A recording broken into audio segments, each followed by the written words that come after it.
All right, Frank, well, this morning, the community of Lorain and people all across Ohio are mourning the loss of police officer Philip Wagner. Wagner was one of the 3 Lorain police officers shot in an ambush Wednesday. He died from his wounds yesterday. A memorial was held last night in Lorain to offer prayers for his family and the recovery of those 2 other officers.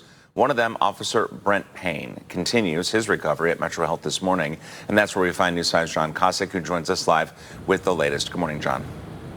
Good morning, Mike and Tiffany. And in the face of such tragedy, a positive sign this morning.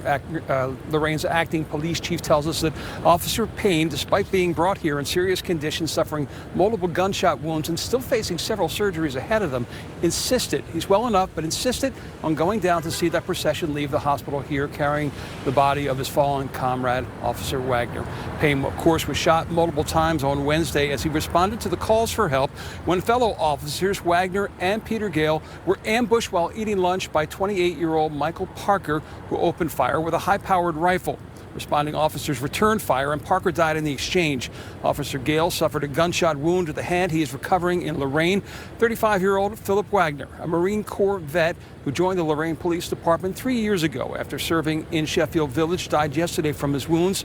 Hours after that procession from the hospital here, community members gathered in Lorain for a vigil, comforting each other as they try to make the sense of the senseless situation and lean on each other in this time of grief.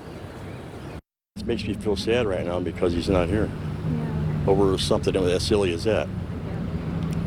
Laying waiting for him like that, it's ridiculous. I feel violated. This is our community, this is our home. I think it's a different level of gravity of this whole situation. When I think about it and think deeply about it, it's hard to breathe.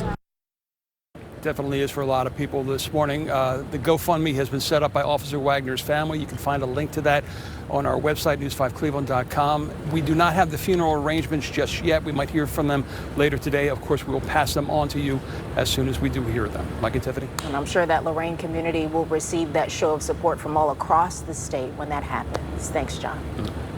The state of Ohio paying tribute to Officer Wagner. Governor Mike DeWine has ordered U.S. and Ohio flags be flown at half-staff in Lorain County and at several state buildings in Columbus. Now, that order is in effect until after the funeral.